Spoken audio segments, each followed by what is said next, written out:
स्वागत है फिर से आप सभी का स्टडी विद द रोहित के अंदर। आज यहाँ पे जो अपनी जो क्लास रहेगी वो बेसिकली जो है मोस्टली जो है वो ओबीजी के एमसीक्यू बेसिस पे रहेगी कि ऑप्शन गायनोकोलॉजी के अंदर जो है कौन कौन से क्वेश्चन जो है वो इंपॉर्टेंट होता है।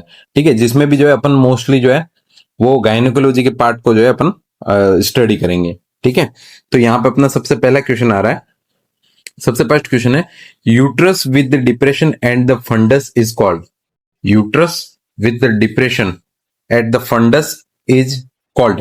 ठीक है, यानी कि नॉर्मली जो है जो यूट्रस जो है वो फंडस से डिप्रेस है। जैसे मैं आपको बताता हूं, ये यूट्रस है, ये यूट्रस का डायग्राम है। ठीक है, ये ओवरी हो गई। ठीक है, ये यूट्रस है। तो ये क्वेश्चन कह रहा है uterus with depression and the fundus is called, यानी कि ये फंडस वाला पार्ट है, यहां से यूट्रस ऐसे नीचे की तरफ डिप्रेस है, तो उस वाले यूट्रस को जो है वो अपन क्या कहेंगे। ठीक है, तो क्या अपन उसको आर्कुएट यूट्रस कहेंगे। ठीक है, क्या अपन उसको बाइकॉर्नुएट कहेंगे, क्या उसको अपन सेप्टेट यूट्रस कहेंगे, या क्या अपन उसको यूट्रस जो है वो डिडेल्फाइस कहेंगे। ठीक है, तो उसको क्या कहेंगे। तो सबसे पहली बात, ठीक है, तो क्या उसको यूट्रस डिडेल्फाइस कहेंगे? नहीं कहेंगे, क्योंकि यूट्रस डिडेल्फाइस क्या होता है, यूट्रस डिडेल्फाइस का मतलब होता है कि यूट्रस जो है वो कंप्लीटली पूरे दो पोर्शन के अंदर डिवाइड हो जाता है। ठीक है, फिर आता है यूट्रस सेप्टेट। तो सेप्टेट यूट्रस का मतलब होता है कि जो यूट्रस जो होता है उसके मिडल में जो है एक फाइब्रस जो है वो सेप्टम का क्या हो जाता है, डेवलपमेंट हो जाता है, तो वो भी नहीं होगा। बाइकॉर्नुएट, बाइकॉर्नुएट का मतलब होता है कि हार्ट शेप का यूट्रस हो जाता है, यानी कि यूट्रस जो है वो थोड़ा सा इन्वर्ट की तरफ हो जाता है, जिससे यूट्रस का शेप जो है वो अंदर से हार्ट की तरफ हो जाता है। तो हार्ट की तरफ तो नहीं हो रहा है, तो बाइकॉर्नुएट भी नहीं होगा। तो नॉर्मली कौन सा जाएगा, आर्कुएट यूट्रस। क्या बोलते हैं उसको, आर्कुएट यूट्रस बोलते हैं। ठीक है, अब ये वाला जो क्वेश्चन जो है वो नॉर्मली जो है यूट्रन की जो मुलेरियल एबनॉर्मलिटी जो होती है उससे पुटअप होता है, और ये अभी रिसेंटली एग्जाम के अंदर जो है पूछा भी गया है। जैसे अभी आरआरबी 2026 का जो एग्जाम हुआ उसमें पूछा गया, और अपकमिंग जो नॉर्सेट के एग्जाम है उसमें भी इसका इमेज बेस्ड क्वेश्चन या डायरेक्ट जो है वो ये थ्योरी बेस्ड क्वेश्चन भी जो है वो पूछा।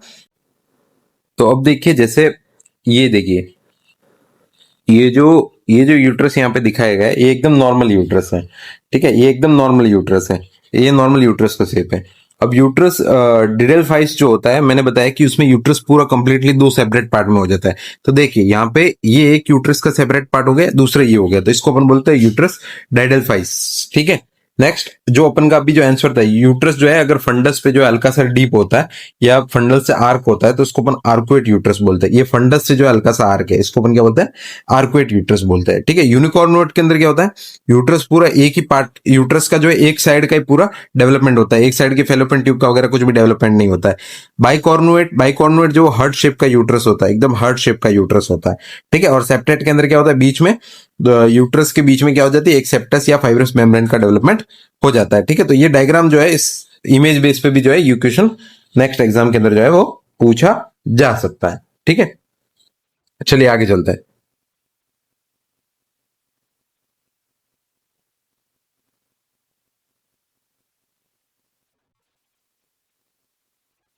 आगे नेक्स्ट दूसरा क्वेश्चन। ठीक है, दूसरा question, peg cells are seen in the, peg cells किस में देखने को मिलती हैं। ठीक है, दूसरा क्वेश्चन है, peg cells are seen in the, peg cells कहां देखने को मिलती है। ठीक है, तो क्या पैग सेल्स इंटेस्टाइन के अंदर देखने को मिलती है, क्या स्टोमक के अंदर देखने को मिलती है, क्या ओविडक्ट के अंदर देखने को मिलती है, क्या वेजाइना के अंदर देखने को मिलती है। ठीक है, तो पैग डेट जो है सीधा सा आंसर है, पैग सेल्स जो है वो सीधी कहां आपको देखने को मिलती है, ओविडक्ट के अंदर। कहां देखने को मिलती है, ओवी डक्ट के अंदर, यानी कि ओवरी की जो डक्ट होती है जिसको अपने और क्या बोलते हैं, फेलोपिन ट्यूब्स भी बोलते हैं, और क्या अपन बोलते हैं, फेलोपिन ट्यूब, फेलोपियन ट्यूब भी बोलते हैं। तो उसके अंदर पैक सेल्स देखने को मिलती है। ये जो पैक सेल होती है, ये जो पैक सेल्स होती है, इनका जो काम होता है वो बेसिकली, इनका काम क्या होता है, ठीक है, इनका काम होता है हेल्प इन स्पर्म न्यूट्रिशन और स्पर्म कैपेसिटेशन।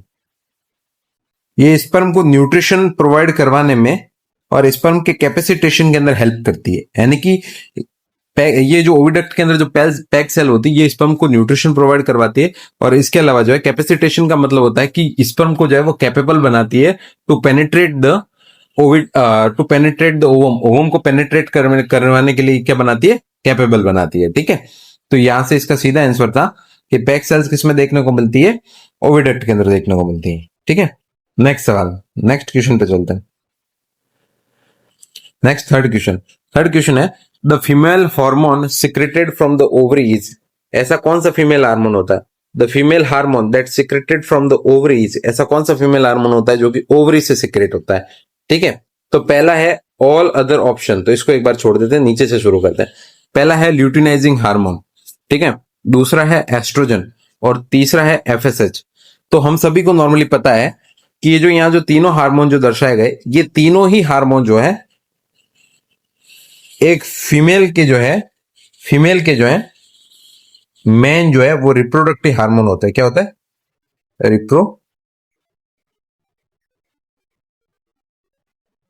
रिप्रोडक्टिव हार्मोन होता है। ठीक है, जो कि रिप्रोडक्शन, ठीक है, या नॉर्मली जो है उनकी प्यूबर्टी के अंदर जो है बहुत इंपॉर्टेंट रोल प्ले करते हैं। ठीक है, तो ये पूछ रहा है कि ऐसा कौन सा हार्मोन है जो कि फीमेल के ओवरी से सिक्रेट होता है। ये तीनों ही हार्मोन जो है फीमेल की प्यूबर्टी के लिए या उसके रिप्रोडक्टिव एज में जो है वो बहुत ही इंपॉर्टेंट हार्मोन होते हैं। लेकिन इसमें से ऐसा कौन सा हार्मोन होता है जो कि ओवरी के थ्रू सिक्रेट होता है। तो क्या एफएसएच एलएच ओवरी से सिक्रेट होता है, क्या एस्ट्रोजन ओवरी से सिक्रेट होता है, या क्या एफएसएच ओवरी से सिक्रेट होता है, या फिर तीनों ही हार्मोन जो है वो ओवरी सिक्रेट करती है। ठीक है, तो चलिए इसका आंसर जानने से पहले जो है मैं आपको एक चीज समझाता हूं। ठीक है, इसका आंसर जानने से पहले एक चीज बताता हूं, एचपीओ एक्सिस, एचपीओ एक्सिस ध्यान से सुनिएगा। एचपीओ का मतलब होता है, एच का मतलब होता है हाइपोथैलेमस, पी का मतलब होता है पिट्यूटरी, पिट्यूटरी, और ओ का मतलब होता है ओवेरी, ओवेरी। तो इसको बोलते हैं हाइपोथैलेमस पिट्यूटरी ओवेरियन एक्सिस। ठीक है, अब ये क्या होता है, ठीक है, तो बेसिकली जो है आपका हाइपोथैलेमस जो होता है, सबसे पहले आपका जो हाइपोथैलेमस होता है एक नंबर पे, वो जो है वो सिक्रेट करता है जीएनआरएच को। वो किसको सिक्रेट करता है, जीएनआरएच को। किसको सिक्रेट करता है, जीएनआरएच, जिसको अपन बोलते हैं गोनेडोट्रोफिन रिलीजिंग हार्मोन। ये जीएनआरएच जो है, ये जीएनआरएच जो है सेकंड नंबर पे जाके कहां पे वर्क करता है, ये जीएनआरएच जो है वो सेकंड नंबर पे जाके कहां वर्क करता है, ये वर्क करता है एंटीरियर पिट्यूटरी पे। कहां पे, एंटीरियर पिट्यूटरी पे। ठीक है, ये जीएनआरएच कहां वर्क करता है, एंटीरियर पिट्यूटरी पे। और एंटीरियर पिट्यूटरी पे ये जीएनआरएच जो है वर्क करने के बाद जो है ये सिक्रेट करवाता है, किसको सिक्रेट करवाता है, फॉलिकल स्टिमुलेटिंग हार्मोन एफएसएच और एलएच। यानी कि एफएसएच और एलएच को सिक्रेट कौन करती है, एंटीरियर पिट्यूटरी सिक्रेट करती है। और फिर ये एफएसएच और एलएच जो है, ये एफएसएच और एलएच जो है वो टर्सरी जाके कहां वर्क करते हैं, ओवरी पे वर्क करते हैं। कहां जाके वर्क करते हैं, थर्ड नंबर पे जाके कहां वर्क करते हैं, ये ओवरी पे वर्क करते हैं। और ये ओवरी जो है, ये ओवरी जो है इन दोनों के इफेक्ट से, एफएसएच और एलएच के इफेक्ट से जो है ये क्या करती है, एस्ट्रोजन और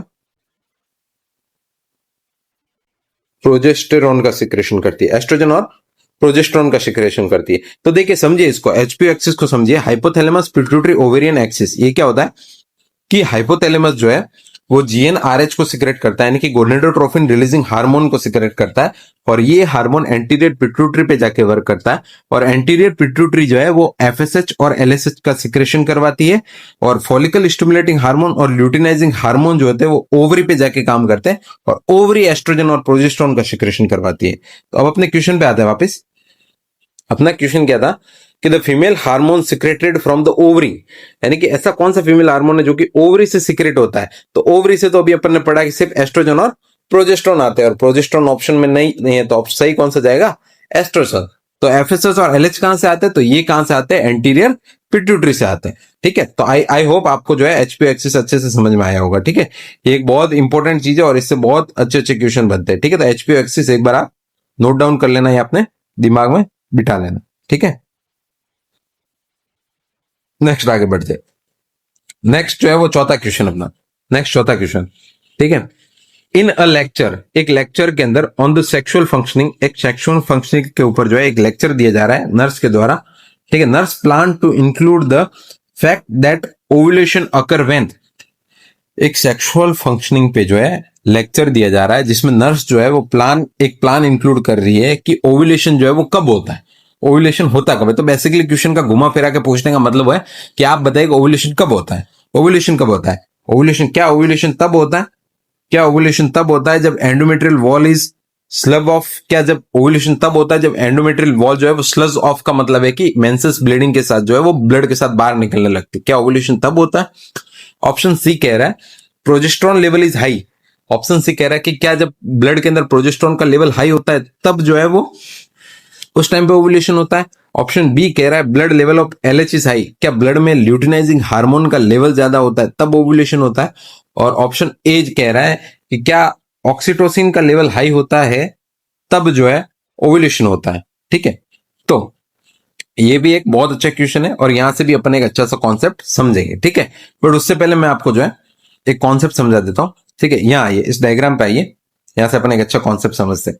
ठीक है, आपके सामने जो है नीचे की तरफ एक डायग्राम दिया हुआ है, इस डायग्राम को अपन अच्छे से समझते हैं। ठीक है, डायग्राम को देखिए कि देखिए यहां पे दिया हुआ फॉलिकल, ये दिया हुआ एग, ये ओव्यूलेशन और ये कार्पस ल्यूटियम। ठीक है, अब ऊपर आइए, ऊपर दिया हुआ है फॉलिकुलर फेस, इधर दिया हुआ है ल्यूटियल फेस और बीच में एक एलएच की दीवार निकाल के इसको सेपरेट, बीच में एक एलएच की दीवार निकाल के इसको सेपरेट किया है। तो एलएच की दीवार ये इंडिकेट करती है कि जब ब्लड लेवल एलएच हाई होता है तो हाई होने से पहले की जो फेज होती है उस फेज को अपन बोलते हैं फॉलिकुलर फेज। और जो ब्लड एलएच लेवल जो है, देखो ब्लड एलएच लेवल जब हाई, सॉरी सॉरी देखो जब ब्लड का एलएच का लेवल जो है जब लो होता है, ठीक है, जब लो होके हाई होने पे आता है, जब लो होके हाई होने पे आता है तब फॉलिकुलर फेज चल रही होती है, और जब हाई होके वापस लो होने पे आता है तब ल्यूटियल फेज चल रही है। ठीक है, यानी कि ब्लड का एलएच लेवल हाई होने से पहले की जो फेज होती है वो फॉलिकुलर फेज होती है, और हाई होने के बाद की जो फेज होती है वो कौन सी होती है, ल्यूटियल फेज होती है। ठीक है, ये आप सभी को समझ में आ गया होगा। तो यहां से कुछ दो चार चीजें समझ आई। तो देखिए सबसे पहले आती है फॉलिकुलर फेज। फॉलिकुलर फेज के अंदर क्या होता है कि फॉलिकुलर फेज के अंदर जो है पिट्यूटरी से जो है एफएसएच रिलीज होता है। क्या रिलीज होता है, एफएसएच, फॉलिकल स्टिमुलेटिंग हार्मोन। और ये एफएसएच क्या करता है, फॉलिकल को जो है वो मैच्योर करने का काम करता है। ये जो है फॉलिकल को क्या करता है, मैच्योर होने का काम करता है। ठीक है, और जब ये फॉलिकल मैच्योर होते हैं तो फॉलिकल मैच्योर होने के साथ साथ जो है ओवरी सिक्रेट करती है एस्ट्रोजन को। किसको सिक्रेट करती है, एस्ट्रोजन को। देखो दो काम हो रहे होते हैं, एक तरफ से जो है आपकी एंटीरियर पिट्यूटरी जो है वो एफएसएच को रिलीज करती है जो कि फॉलिकल को क्या करता है, स्टिमुलेट करने का काम करता है, फॉलिकल को मैच्योर करवाने का काम करता है। और दूसरी साइड से ओवरी किसको रिलीज करती है, एस्ट्रोजन को रिलीज करती है, जो कि आपके क्या करते हैं, एस्ट्रोजन जो है वो क्या करता है, आपके प्रोलिफरेशन का काम करता है। प्रोलिफरेशन का मतलब होता है कि आपकी जो एंडोमेट्रियल वॉल होती है उसकी थिकनिंग का काम करता है, उसकी थिकनिंग का काम करता है। ठीक है, अब जैसे ही आपका ओव्यूलेशन का टाइम आता है, जैसे ही आपका ओव्यूलेशन का टाइम आता है देन क्या होता है, एफएसएच जो है वो कम हो जाता है और आपके एंटीरियर पिट्यूटरी अब किसको सिक्रेट करती है, एलएच को सिक्रेट करती है। ठीक है, उसने एफएसएच सिक्रेट करके फॉलिकल को स्टिमुलेट करवाया, अब जो है वो सिक्रेट करवाती है एलएच को। और जब ब्लड एलएच लेवल हाई होता है तो ब्लड एलएच लेवल हाई होने पे क्या होता है, ओव्यूलेशन होता है। क्या होता है, ओव्यूलेशन। और जैसे ही ब्लड एलएच लेवल हाई होता है तो ये एलएच का लेवल जो बढ़ता है ये एस्ट्रोजन को धड़ाम से मार के नीचे गिराता है, यानी कि एस्ट्रोजन के लेवल को क्या कर देता है, कम कर देता है। और जैसे ही ब्लड में एस्ट्रोजन का लेवल कम होता है, पहले देखो एफएसएच आया, एस्ट्रोजन आया, ये दोनों साथ में काम कर रहे हैं। ठीक है, फिर एक टाइम आएगा कि सबसे पहले वापिस जो है एंटीरियर पिट्यूटरी से जो है एलएच आएगा। तो जैसे ही एलएच आएगा एफएसएच का काम वहां पे क्या हो जाएगा, फिनिश हो जाएगा। एफएसएच अब अपना काम नहीं करेगा, एफएसएच कम हो गया। एफएसएच के कम होते ही एलएच एकदम ब्लड के अंदर बढ़ जाता है, और जैसे ही एलएच बढ़ता है तो एलएच के बढ़ते ही यहाँ पे देखो ये एलएच बढ़ रहा है, और एलएच के बढ़ते ही इसी फेज के अंदर जहां एलएच बढ़ रहा है उसी फेज के अंदर क्या हो गया, ओव्यूलेशन हो गया। ठीक है, तो जैसे ही ओव्यूलेशन हुआ ओव्यूलेशन के होते ही ये एलएच क्या करता है, एस्ट्रोजन के लेवल को कम कर देता है। एलएच आते ही क्या कर, किसको कम करता है, एस्ट्रोजन को कम करता है। और जैसे ही एलएच कम होगा तो फिर प्रोजेस्टेरॉन लास्ट में क्या हो जाता है, बढ़ जाता है। ठीक है, और प्रोजेस्टेरॉन जो है वो बेसिकली आपके सिक्रेटरी फेज पे काम करता है। ठीक है, जो कि आपके मोस्टली सेल की जो है हाइपरट्रॉफी को बढ़ाता है। ठीक है, तो ये चीज आपको अच्छे से समझ में आई होगी। तो अब इधर आ जाइए। ठीक है, तो ब्लड लेवल एलएच हाई होता है तभी क्या होता है, ओव्यूलेशन होता है। जब ब्लड के अंदर एलएच का लेवल हाई होता है, ल्यूटिनाइजिंग हार्मोन का लेवल, तब क्या होता है, ओव्यूलेशन होता है। ठीक है, अगर देखो किसी को समझ में नहीं आया तो मैं फिर से इसको समझाता हूं अच्छे से। ठीक है, इसको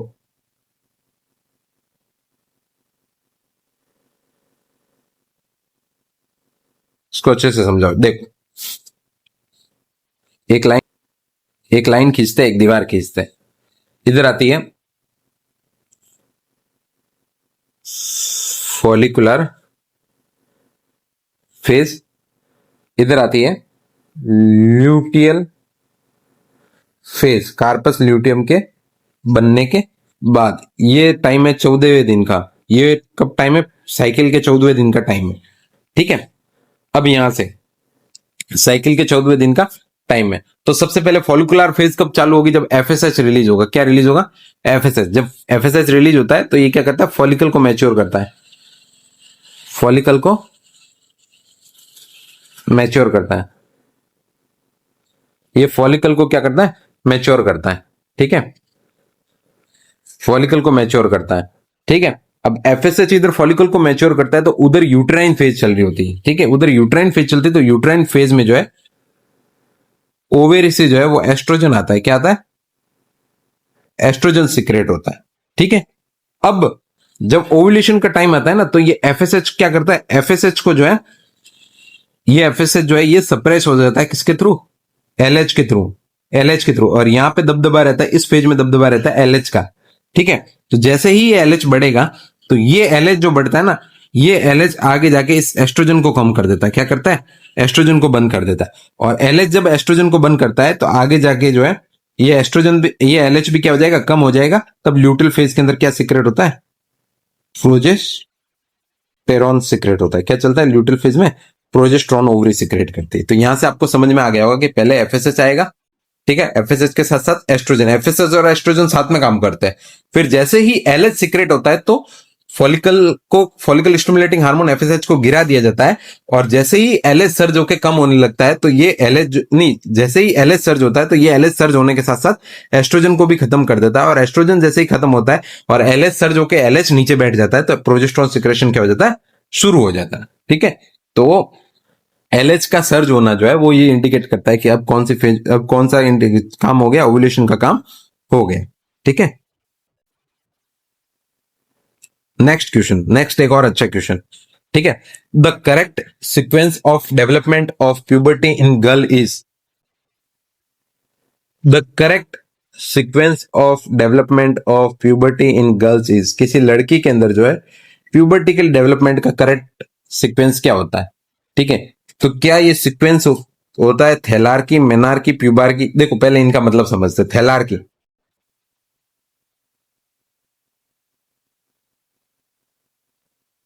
थैलार्की, थैलार्की का मतलब होता है डेवलपमेंट ऑफ,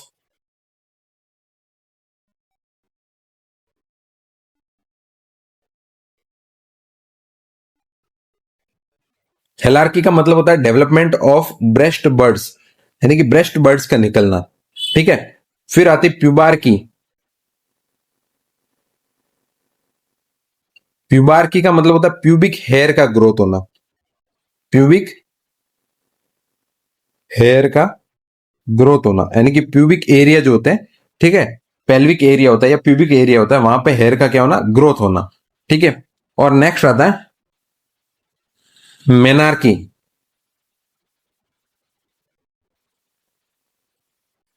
मेनार्की का मतलब होता है मेंसेस का शुरू होना या मेंस्ट्रुअल साइकिल का बिगिन होना, यानी कि शुरू होना, मेंस्ट्रुअल साइकिल का क्या होना, शुरू होना। तो तीनों का मतलब आपको समझ में आ गया होगा कि थैलार्की का मतलब होता है डेवलपमेंट ऑफ ब्रेस्ट बर्ड्स, प्यूबार्की का मतलब होता है प्यूबिक हेयर का ग्रोथ होना, और मेनार्की का मतलब होता है स्टार्टिंग ऑफ मेंस्ट्रुअल साइकिल या beginning of the menstrual cycle. तो यहाँ पे जो है किसी भी फीमेल के अंदर जो है प्यूबर्टी का करेक्ट सीक्वेंस क्या होता है, कि मतलब सबसे पहले क्या होता है, फिर बाद में क्या होता है, फिर बाद में क्या होता है। ठीक है, तो सबसे पहले थेलार की होती है, फिर मेनार की होती है, फिर प्यूबार की होती है। क्या सबसे पहले मेनार की आती है, फिर प्यूबार की आती है, फिर थेलार की आती है? क्या सबसे पहले प्यूबार की आती है, मेनार की आती है, थेलार की आती है, या फिर सबसे पहले थेलार की आती है, फिर प्यूबार की आती है, फिर मेनार की आती है? तो यहाँ पे जो करेक्ट सीक्वेंस रहता है वो रहता है ऑप्शन ए वाला। कौन सा रहता है? ऑप्शन ए वाला, कि सबसे पहले हमेशा ब्रेस्ट बर्ड का डेवलपमेंट होता है, उसके बाद प्यूबिक हेयर की ग्रोथ होती है। ठीक है, और उसके बाद हमेशा क्या आती है? मेनार की आती है। सबसे लास्ट में क्या आती है? मेनार की आती है। ठीक है,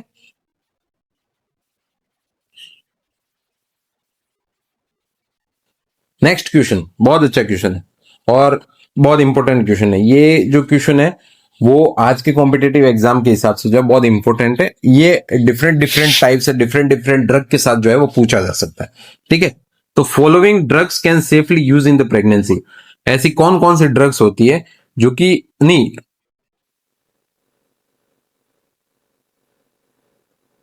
हाँ ये क्वेश्चन कह रहा है following drugs can safely use in pregnancy. कौन कौन सी ऐसी ड्रग्स है जो कि प्रेगनेंसी के अंदर जो है सेफली आप यूज कर सकते हो, एक्सेप्ट किसी एक ड्रग को छोड़ के। यानी कि नीचे जो 4 ड्रग दी गई है उसमें से किसी एक ड्रग को छोड़ के जो है बाकी 3 ड्रग जो है वो आप प्रेगनेंसी के अंदर जो है वो यूज कर सकते हो। ऐसी कौन कौन सी ड्रग्स है? तो देखिए, सबसे पहला ऑप्शन है लेबेटालोल।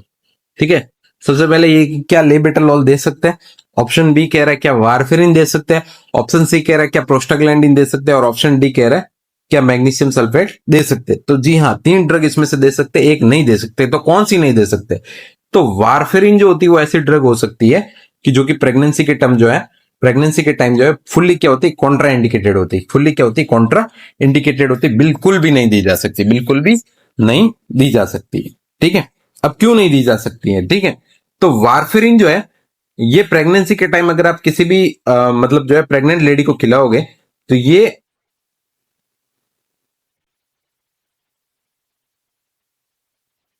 टेरेटोजेनिक इफेक्ट को शो करती है। टेरेटोजेनिक इफेक्ट को शो करती है।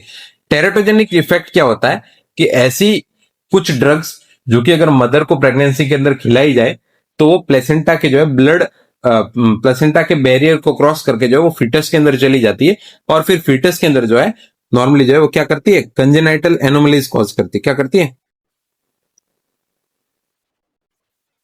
एनोमली या कंजेनाइटल माल फॉर्मेशन। कंजेनाइटल माल फॉर्मेशन कॉज करती है। ठीक है, अब ये वारफरिन जो है वो क्या करती है? फीटस वार्फन सिंड्रोम कॉज करती है। फीटस वार्फन सिंड्रोम को कॉज करती है। अगर ये वारफरिन ड्रग जो है, जो कि मोस्टली क्या होती है, एक टाइप की एंटीकोगुलेंट ड्रग होती है, ओरल एंटीकोगुलेंट ड्रग होती है, जो कि आप क्या एंटीकोगुलेंट ड्रग होती है, ब्लड क्लॉट नहीं बनने देती। अगर आप ओरली लेती है, किसी भी प्रेग्नेंट लेडी को ओरली दिया जाता है मोस्टली फर्स्ट ट्राइमेस्टर के अंदर, तो ये प्लेसेंटा के बैरियर को क्रॉस करके जाती है और फिर उस फीटस के अंदर जो है वार्फन फीटस वार्फन सिंड्रोम को कॉज करती है, जो कि जो है बच्चों के अंदर बोन डिफॉर्मिलिटी कॉज करता है और नर्वस सिस्टम से रिगार्डिंग जो है वो बहुत सारी डिफॉर्मिलिटी कॉज करता है। ठीक है, तो इसीलिए जो है वारफरिन जो होती है वो प्रेगनेंसी के अंदर क्या होती है? कॉन्ट्राइंडिकेटेड होती है। ठीक है, तो चलिए अब वारफरिन के साथ साथ जो है अपन और ऐसी कौन कौन सी टेरेटोजेनिक ड्रग होती है जो कि प्रेगनेंसी के अंदर कॉन्ट्राइंडिकेटेड होती है उनके बारे में भी देख लेते हैं। ठीक है, तो देखो, एक ड्रग होती है जिसका नाम होता है लिथियम। लिथियम, ठीक है, एक ड्रग होती है लिथियम जो कि एक साइकेट्रिक ड्रग होती है। ठीक है, ये भी क्या होती है? कॉन्ट्राइंडिकेटेड होती है। ठीक है, एक ड्रग होती है थैलिडोमाइड। कौन सी होती है? थैलिडोमाइड। ये भी क्या होती है? कॉन्ट्राइंडिकेटेड होती है। ठीक है, इसके अलावा इसके अलावा इसके अलावा टेट्रासाइक्लिन कौन सी होती है? टेट्रासाइक्लिन जितनी भी ड्रग होती है, ठीक है, टेट्रासाइक्लिन जो एंटीबायोटिक होती है वो भी सारी क्या होती है? कॉन्ट्राइंडिकेटेड होती है। ठीक है, इसके अलावा एस इनिबिटर्स, एस इनहिबिटर्स जो अपने क्या बोलते हैं ब्लड प्रेशर को जो है कंट्रोल करने की जो ड्रग होती है, ठीक है, एस इनहिबिटर्स जितनी भी होती है, ठीक है, वो सारी कॉन्ट्राइंडिकेटेड होती है। ठीक है, वो सारी क्या होती है? कॉन्ट्राइंडिकेटेड होती है। तो ये जो ड्रग है वो सारी क्या होती है, प्रेगनेंसी के अंदर कॉन्ट्राइंडिकेटेड होती है। ठीक है, अब देखो लेबेटालॉल जो होती है वो first choice anti hypertensive drug होती है। ये प्रेगनेंसी के अंदर सेफ हो सकती है, आप दे सकते हो। मोस्टली जो है प्रेगनेंसी के अंदर जो प्री एक्लेम्सिया की कंडीशन होती है या सुपाइन हाइपोटेंशन की कंडीशन होती है, उसके अंदर ये ड्रग दी भी जाती है। ठीक है, प्रोस्टाग्लैंडिन, प्रोस्टाग्लैंडिन बिल्कुल सेफ होती है, दे सकते हैं। ये जो है लेबर के इंडक्शन में जो है वो हेल्प करती है, लेबर को इंड्यूस होने में हेल्प करती है। मैग्नीशियम सल्फेट भी बिल्कुल दे सकते हैं। MgSO4 जो है जो आपकी जो फीमेल के अंदर जो सीवियर प्री एक्लेम्सिया या एक्लेम्सिया की कंडीशन होती है तो उसके अंदर डॉक्टर जो है वो सजेस्ट भी करते हैं, तो ये भी दी जा सकती है। ठीक है, तो कौन सी ड्रग नहीं देनी, वारफरिन नहीं देनी जो कि ओरल एंटीकोगुलेंट होती है। उसके बजाय अपन जो है जो इंजेक्टेबल एंटीकोगुलेंट होता है हेपेरिन, वो दिया जा सकता है। ठीक है,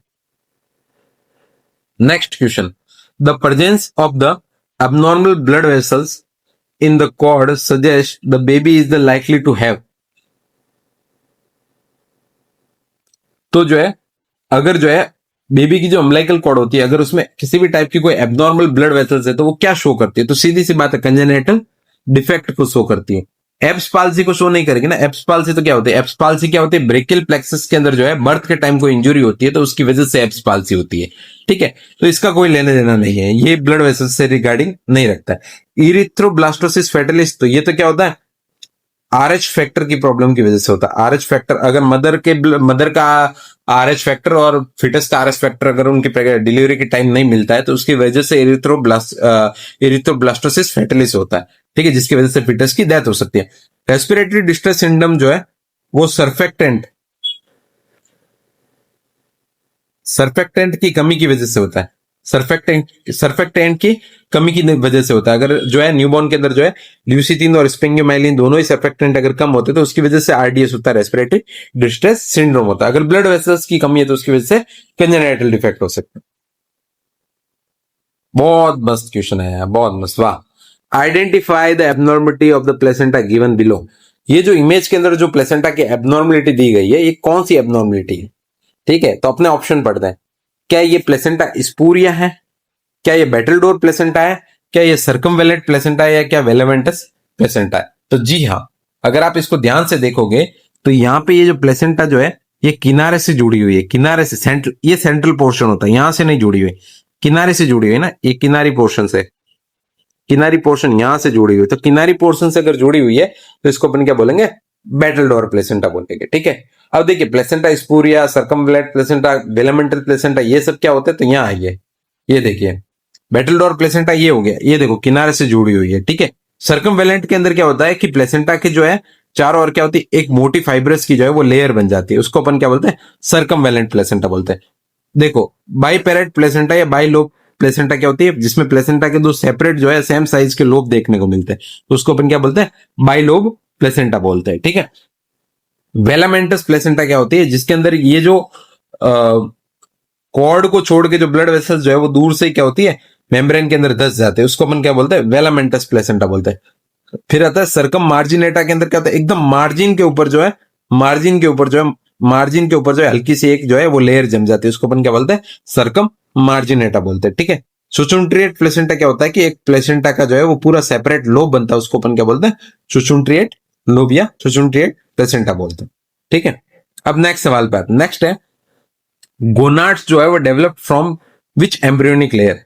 ठीक है, अब गोनेट्स जो होते हैं वो कौन सी एम्ब्रियोनिक लेयर से जो है वो बनते हैं, तो गोनेट्स जो होते हैं बेसिकली, गोनेट्स के अंदर दोनों आते हैं, कौन से आते हैं, टेस्टिस भी आते हैं और ओवरी भी आते हैं। तो गोनेट्स जो है वो बेसिकली कौन सी जो है वो एम्ब्रियोनिक लेयर से बनता है। ठीक है, तो गोनेट्स जो है वो किससे बनता है, मिजोडम से बनते हैं। क्या किससे बनते हैं, मिजोडम से बनते हैं। ठीक है, तो देखिए अब अपन थोड़ा जो है ये जो है एम्ब्रियोनिक लेयर के बारे में थोड़ा देख लेते हैं। ठीक है, तो देखो मिजोडम से और क्या क्या बनता है, तो मिजोडम से आपका हार्ट बनता है। ठीक है, यूरिनरी सिस्टम के सारे ऑर्गन बनते हैं, जिसमें किडनी आ गई, यूरेटर आ गए। ठीक है, ये सारे उसी से बनते हैं, ब्लेडर हो गया। ठीक है, हार्ट हो गया। ठीक है, मसल्स हो गई, बोन हो गई, ये सारी मिजोडम से बनती है। ठीक है, फिर आता है एंडोडम, तो एंडोडम से इनर लाइनिंग बनती है, सारी जितनी भी इनर लाइनिंग होती है ना, इनर लाइनिंग ऑर्गन की, वो सारी बनती है, जैसे रेस्पिरेटरी, रेस्पिरेटरी, यूरिनरी, इन सब की इनर लाइनिंग होती है वो एंडोडर्म बनाती है, और एक्टोडर्म जो होती है वो आपका ब्रेन और सीएनएस बनाती है, सेंट्रल नर्वस सिस्टम और ब्रेन बनाती है। ठीक है, तो ये जो है आपकी जो है एम्ब्रियोनिक लेयर से कौन कौन से ऑर्गन बनते हैं, और गोनेट्स जो होते हैं, टेस्टिस और ओवरी जो होते हैं वो मिजोडर्म से बनते हैं। ठीक है, so thank you. I hope आपको मेरे ये जो एमसीक्यू सीरीज थी ओबीजी के ऊपर, बेसिकली ओबीजी में भी गायनेकोलॉजी के ऊपर, ये आपको बहुत अच्छी लगी होगी। यहाँ से कुछ आपको बहुत अच्छा नॉलेज और बहुत अच्छी चीजें सीखने को मिली होगी। आई होप आपको ये क्लास पसंद आई हो। तो अगर आपको क्लास अच्छी लगी हो तो चैनल को सब्सक्राइब करें, लाइक करें और शेयर करें। Thank you.